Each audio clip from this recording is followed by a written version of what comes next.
En el video anterior ya vimos todas las propiedades que tiene que cumplir, inclusive la definición, una función diferenciable en un punto y que debemos tenerla presente permanentemente para trabajar. Si yo ahora planteo una función en ramas, por ejemplo, x por y, si y es distinto de x al cubo, si y es igual a x,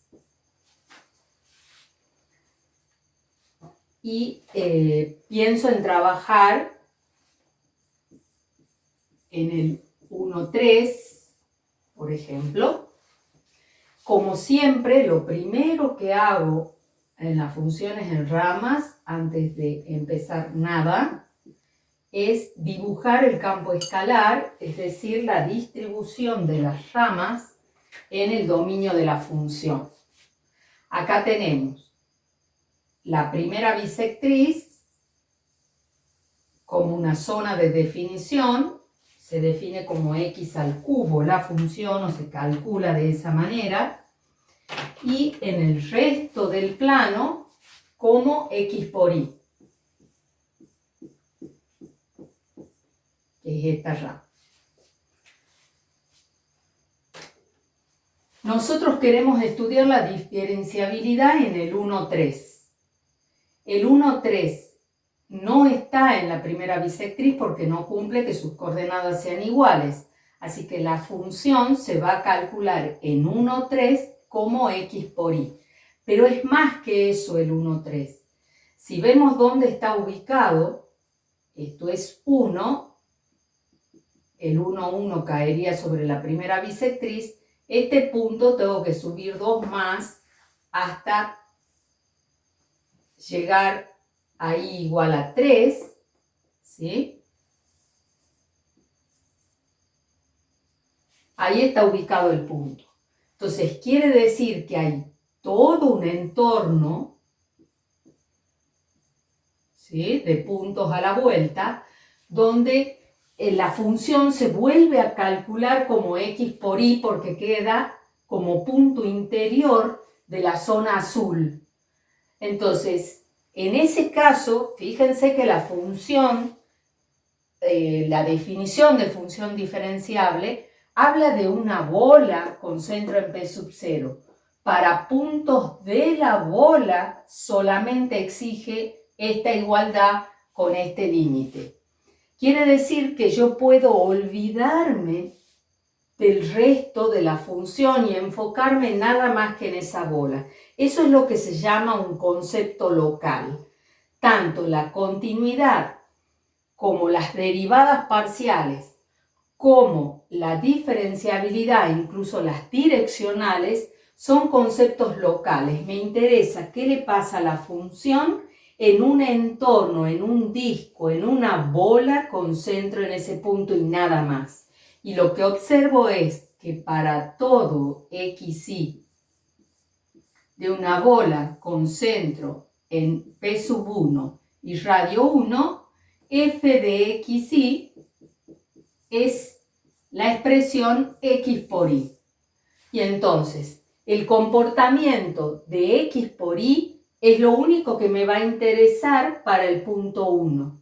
Y claramente, las derivadas parciales de x por y no tienen ningún problema de cálculo. La derivada parcial respecto de x es y, la derivada parcial respecto de y es x.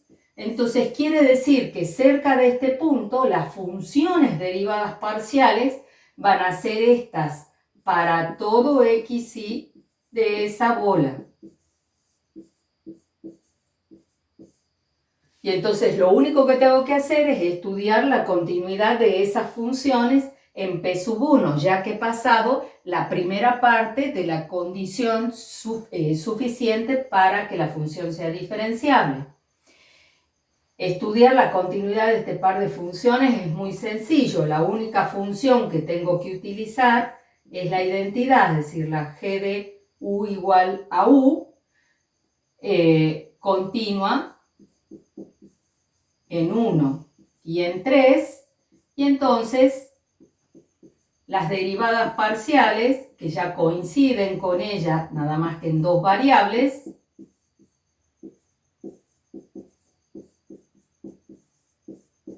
son continuas en P sub 1.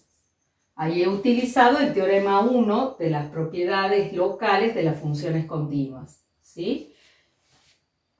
Por la condición suficiente,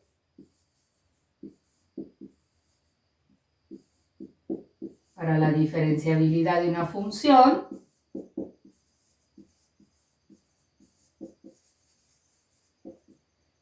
f es diferenciable en P sub 1. Y se acabó el problema.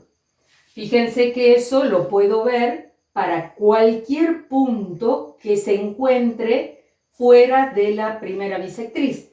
¿Por qué? Porque R2 menos la primera bisectriz es un conjunto abierto. Y entonces todo punto que yo tome en la zona azul va a tener un disquito, por más chico que ese sea, a la vuelta, de tal manera que la función se puede considerar dentro de ese disco, coincide, digamos, dentro de ese disco con la expresión x por y, y voy a hacer exactamente este mismo procedimiento. Lo único que me va a cambiar van a ser estos valores de acuerdo a las coordenadas del punto. Entonces, esta función claramente va a ser diferenciable en todo punto fuera de la segunda bisectriz, ¿sí? Con el estudio que hice del 1,3 puedo generalizarlo a cualquier punto que se encuentre en la zona azul. Si ahora pensamos en calcular o ver la diferenciabilidad de esta función en puntos que estén sobre la primera bisectriz,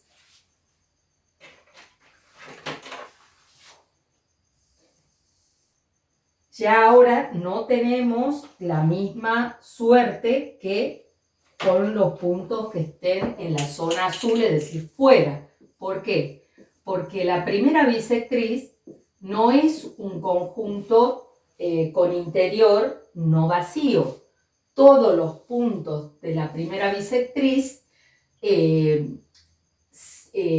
no son puntos interiores a ella, ¿sí? A la primera bisectriz. Es decir, ¿qué quiero decir? Por ejemplo, si tomo el punto 0, 0, el origen de coordenadas, todo disco, por más pequeño que sea, con centro en el origen de coordenadas, va a tener puntos de la zona azul y va a tener puntos de la primera bisectriz. En otras palabras, yo no puedo considerar a f de xy en todo este disco igual a x al cubo, ni tampoco puedo considerarlo igual a x por y. Es decir, es un punto donde la función sufre un cambio, un quiebre. Ya hemos visto en derivadas parciales que para calcular la derivada parcial en ese punto tenemos que trabajar específicamente con ese punto. Por ejemplo, por definición, es decir, la función derivada parcial de esta función ya va a ser complicada, va a ser en ramas. Por eso es que trabajar con esta condición suficiente se va a volver muy complicado, porque encontrar esta función en toda una bola, cada una de estas funciones, la fx y fi, van a ser nuevas funciones en ramas. Estudiarle la continuidad a cada una de ellas, ya sabemos que una función en ramas en un punto de quiebre, estudiarle la continuidad significa trabajar con límite, es trabajar con dos límites. Se vuelve muy complejo usar la condición suficiente, nada que ver con el caso del punto anterior.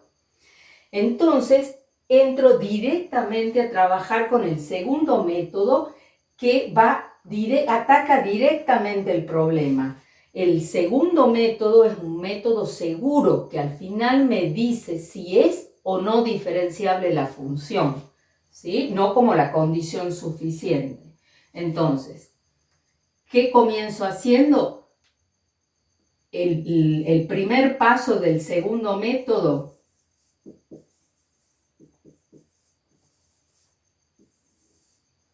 es ver si existe la derivada parcial respecto de x en 0, 0. ¿Sí? Derivar parcialmente respecto de x en 0, 0 sería límite cuando h tiende a 0 de f de h, 0 menos f en 0, 0 sobre h. Recordemos de derivada parcial. Este punto está fuera, porque h no es 0, está fuera de la primera bisectriz, rama azul. Entonces tengo h por 0 menos f en 0, 0, ese sí está en la primera bisectriz, es la coordenada x al cubo, 0 al cubo, que es 0, sobre h. Esto es claramente 0, así que el límite da 0 y es la derivada parcial respecto de x en el origen de coordenadas. En el caso, es decir, pasamos el primer paso. El segundo paso era ver si existe la derivada parcial respecto de y. El límite, cuando k tiende a 0, de f de 0k menos f en 0, 0 sobre k. De nuevo, este punto no está en la primera bisectriz. Tengo que calcular con la rama de arriba. Tengo, en este caso, 0 por k, menos f en 0, 0, es x al cubo, de nuevo 0 al cubo, sobre k. Esto vuelve a dar 0. Es decir que ambas derivadas parciales en el punto existen y son 0. Bueno, teniendo las derivadas parciales, vamos al paso 3, a calcular cuál es la única omega de HK que verifica la identidad, la igualdad de la definición. Esto sería f de 0 más h, es decir, h, 0 más k, es decir, k, menos f en el punto, que es el 0, 0, menos la derivada parcial respecto de x en 0, 0 por h, pero la derivada parcial es 0 por h es 0, lo mismo que la derivada parcial respecto de y en 0, 0 por k también es 0, así que aquí no agrega nada estos dos últimos términos. Bien, ¿cómo escribimos esto? Omega de hk entonces va a ser igual. F de 0, 0 es igual a 0, ¿sí? Aquí 0, 0 está en la primera bisectriz, se calcula como la primera coordenada al cubo, da 0. Entonces, omega de hk me queda igual a f de hk. ¿Y de qué depende cómo la calculo? Y si h es igual a k o distinto de k. Si h es distinto de k, estoy en esta rama y sería h por k. Mientras que si h es igual a k, estaría teniendo que calcular como la primera coordenada al cubo, es decir, h cubo. De esta manera, el cociente de omega de hk sobre la raíz cuadrada de h cuadrado más k cuadrado, que hemos llamado phi de hk, va a ser igual a hk sobre la raíz cuadrada de h cuadrado más k al cuadrado, siempre que h sea distinto de k. Y va a ser h al cubo sobre la raíz cuadrada de h cuadrado más k cuadrado si h es igual a k. Pero si h es igual a k, esta raíz se reduce a raíz cuadrada de 2 por el valor absoluto de h. ¿Sí? Entonces tenemos que estudiar el límite de esta función al origen de coordenadas. Si uno tiene cierta habilidad ya en el manejo de la definición epsilon delta, ya puede empezar a imaginarse cómo podría llevar estas expresiones en valor absoluto, porque el límite va a ser el probable límite, el que quiero ver si es el límite es 0, no me interesa otro valor, si la voy a poder llevar a la forma h cuadrado más k cuadrado. Y rápidamente, si uno tiene cierta habilidad, es decir, ha hecho mucha ejercitación, ya está pensando que a esto lo puedo acotar, si lo tengo en barras de valor absoluto, como h cuadrado más k cuadrado, y voy a poder cancelar y tener la raíz. En este caso, si yo tengo esto en valor absoluto, voy a poder cancelar un valor absoluto, me va a quedar h cuadrado y lo voy a poder llevar también al disco. Entonces, directamente me voy a probar que el límite efectivamente es 0. Entonces, empiezo sea epsilon mayor que 0, hk distinto de 0, 0. Aquí aclaro que aquí necesito poner distinto de 0 porque yo ya dividí en la raíz cuadrada de h cuadrado más k cuadrado, así que saqué el origen de coordenadas, si no esta función estaría mal definida, ¿sí? Ahora simplemente digo esto porque no voy a tocar nunca ese punto. Este punto sigue siendo punto de acumulación del dominio de esta función y puedo trabajar con el límite perfectamente y no hay ningún problema. Entonces, voy a estudiar la diferencia de phi de hk en valor absoluto, ¿sí?, menos el 0, que queda valor absoluto de phi de hk.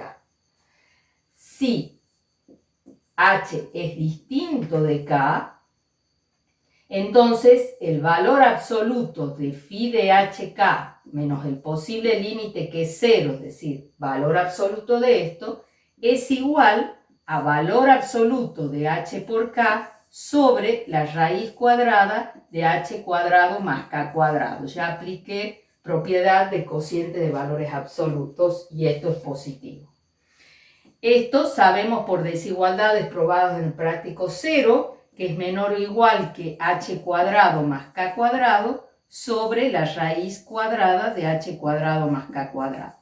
Y esto coincide con la raíz de h cuadrado más k cuadrado. Si h es igual a k, distinto de 0, el phi de hk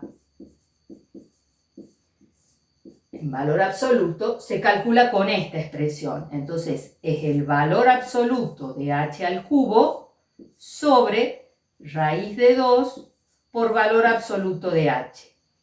Esto es igual a h al cuadrado.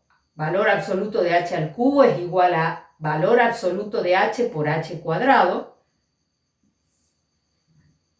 Ya cancelo el valor absoluto de abajo y me queda esta expresión. Esto es menor o igual que 1 sobre raíz de 2 por h cuadrado más k al cuadrado. ¿Sí? En realidad aquí también puedo poner un menor estricto, no es error poner el menor igual, pero sí puedo poner un menor estricto porque k no es 0, entonces esto va a ser estrictamente positivo y siempre va a ser mayor. Ahora, fíjense que la necesidad en cada rama es diferente. Si h es distinto de k, es decir, estoy fuera de la primera bisectriz en el plano h y k, necesito que esto sea menor que epsilon, es decir, una bola de radio epsilon. Mientras que si estoy sobre la primera bisectriz, necesito que no supere la distancia en que haga esto menor que epsilon. Hago mi cálculo auxiliar. 1, si tomo los puntos h y k, tales que 1 sobre raíz de 2 h cuadrado más k cuadrado sea menor que epsilon, si cumple esa condición, es lo mismo que tener, paso multiplicando raíz de 2, h cuadrado más k cuadrado menor que raíz de 2 por epsilon. Esto quiere decir que necesito que delta sea menor o igual que la raíz cuadrada de raíz de 2 por epsilon. ¿Sí? Acá necesitaba que delta fuera menor o igual que epsilon. Entonces, si estoy en el plano de variables h y k,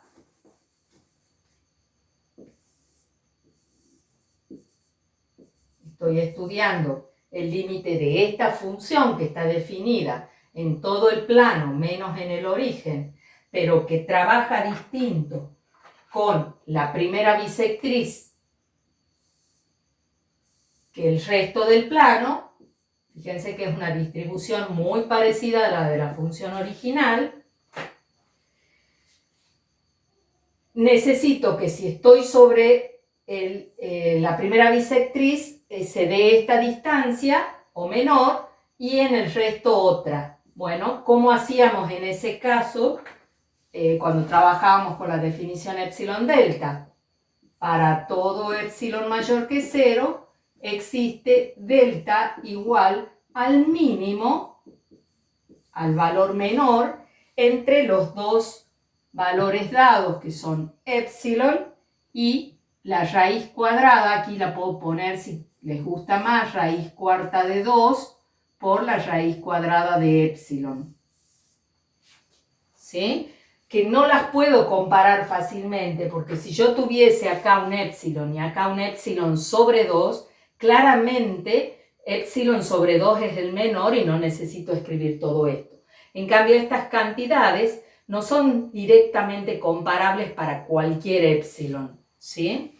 Entonces lo dejo escrito así. En cada valor de epsilon fijo podré compararlos y decidir cuál queda. Existe el mínimo, el delta, tal que para todo P que pertenezca a la bola reducida con centro en 0, 0 y S delta, esté o no en la primera bisectriz, se cumple que phi de HK menos 0 es menor que epsilon. Por lo tanto, el límite cuando HK tiende a 0, 0 de omega de HK sobre la raíz cuadrada de H cuadrado más K cuadrado, que es la phi, tiende a 0, y ya he cumplido con todas las condiciones que tenía la definición, y entonces F es diferenciable en 0, 0.